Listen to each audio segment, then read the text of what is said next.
Hello guys, my name is Champing Keshav here. We are going to be watching a video of a man who spent 365 days on a lonely island to lose weight. I hope you enjoyed the video guys and let's get started. I was 28 years old when my doctor told me that I'd be dead within 2 years if I didn't dramatically lose weight. I weighed 500 pounds, and I had no self-control when it came to eating. It wasn't uncommon for me to eat 10 Big Macs within a single meal. I had pretty much given up on life, and I thought that death would be the only way to end my miserable existence.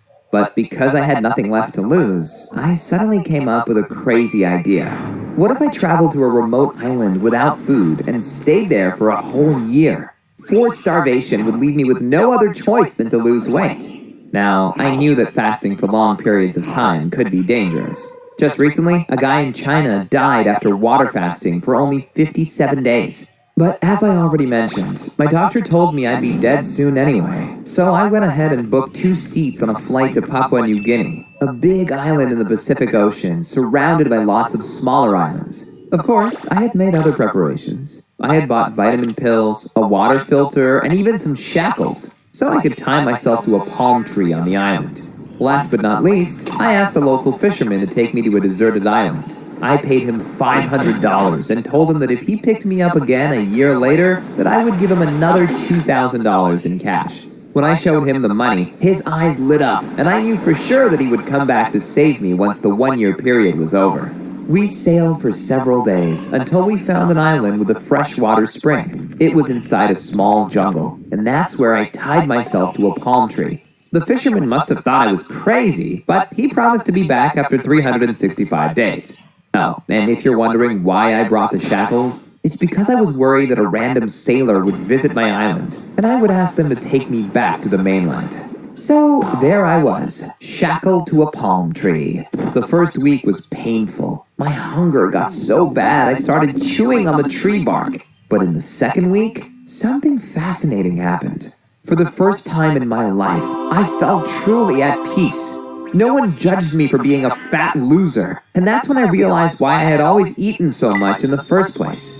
Eating gave me a feeling of comfort in a world that scared me. It was my coping mechanism for stress and anxiety. I had probably developed it as a kid when my mom kept telling me I was a disappointment.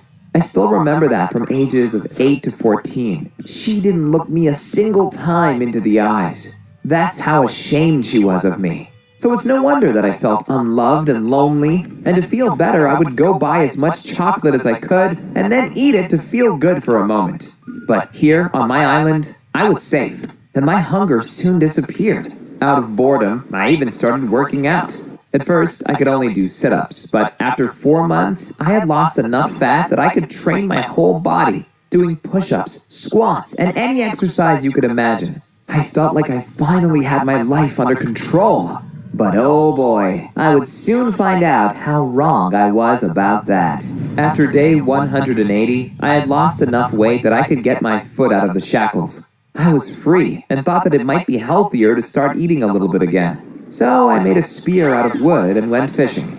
The first 2 weeks, I had no success. But then I caught a small octopus with my bare hands. It was a crazy fight, with the squid squirting black ink in my face. But I succeeded and had my first meal in almost 200 days. Of course, that was barely enough food for a single day, and my fast continued. And besides working out for several hours a day, I would also meditate for around 6 to 10 hours. One time, I even had an out-of-body experience. It felt as if my spirit floated out of my body and looked down upon me. I still can't explain it, but those things happen when you meditate a lot. Finally, I felt at peace with myself.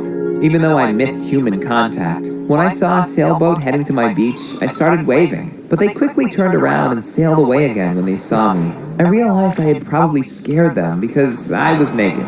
Well, I continued to exercise until my 1-year stay was completed. I still remember when the fisherman came and saw me. He couldn't believe how slim and fit I was. I had lost more than 300 pounds, and I got jacked. Back home in the US, I immediately went to my mom's house. I wanted to show her that her son wasn't the fat loser she had known before. "Mom, it's me!" She took a look at me and responded, Oh, you finally lost some weight. Too bad you're stuck with that ugly face. Wow, someone was in a bad mood. I tried to shake it off, saying, "Yeah, but I'm feeling good on the inside, and that's what matters." Well, do you even have a girlfriend? Ouch, she had hit my weak point. I was 29 and still a virgin. I decided to go to a cafe where my high school crush was working. I wondered if she'd be interested in me now that I was better looking. Hey, remember me? I'm Seth from high school. Oh, hey, what can I do for you? Just a coffee. And by the way, do you want to grab a drink after work? I'm curious how you were doing, and there are some good bars around here.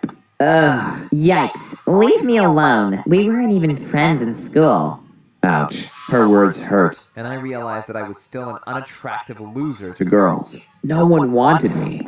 I went home devastated and fell back into my old habits. I ordered 2 family-sized pizzas and ate them in less than 30 minutes. It was another low point in my life, but this time I didn't even have a job. So once my money ran out, I was thrown out of my apartment and became homeless. By then, I was back at 300 pounds, and now I had to sleep on park benches. Luckily, I managed to take out another $20,000 loan from my bank, but I spent it all on food over the next 6 months. That's how I ended up gaining another 100 pounds. Every night I went to sleep praying I would die of a heart attack and never wake up again from this nightmare of a life. But that didn't happen. And then I ran out of money. I asked Mom to let me stay with her, but she said she didn't want a bum living in her house. So I stayed homeless and tried begging.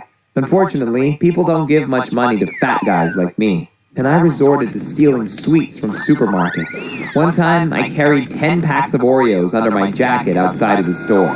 But I was miserable and thought about going back to the island, or some other place where I had no choice but to lose weight. And then it hit me. The army. They would never allow one of their soldiers to stay fat.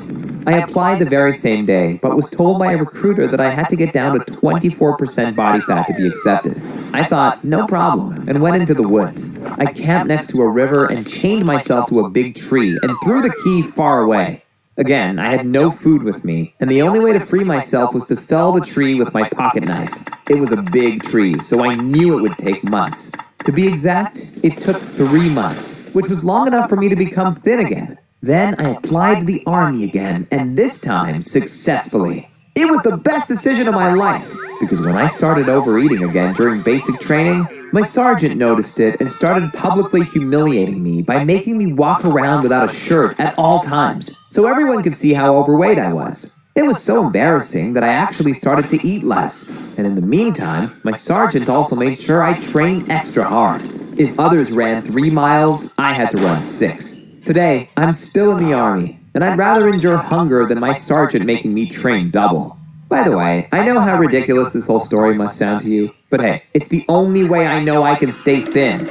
Honestly, I'm just glad I'm still alive. Just do me a favor and don't fast for long periods of time without the supervision of a doctor. Some people die after a few months without food, and it's probably not worth the risk. Instead, you should befriend a bunch of fit guys, because if they see you getting fat, they will make endless fun of you. And that should be enough motivation to stay lean. I hope you enjoyed the video, guys. And please like, share and subscribe. And bye bye. I see you in the next video. Bye bye.